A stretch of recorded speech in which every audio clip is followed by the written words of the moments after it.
Bentrovati al meteo. L'Epifania tutte le feste porta via, dice il proverbio, ma la festività non riesce a scacciare l'anticiclone che rimane a farci compagnia e a influenzare il nostro territorio. Il dettaglio del 7 gennaio. Sul Veneto precipitazioni assenti, ampio soleggiamento con cielo poco nuvoloso ovunque. Attenzione solamente a nubi basse e nebbie, localmente anche fitte sulle aree meridionali della regione.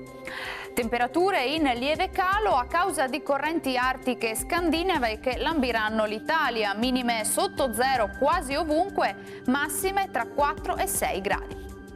Situazione praticamente identica anche sul Friuli Venezia Giulia, con tempo stabile e sarà soleggiato solo con qualche addensamento. Temperature minime sopra lo zero solo a Trieste, massime tra 6 e 8 gradi. Uno sguardo infine al Trentino Alto Adige.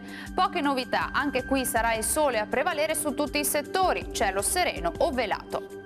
Temperature minime sotto zero, massime tra 9 e 10 gradi. Dal meteo di Antena 3 è tutto, arrivederci al prossimo aggiornamento.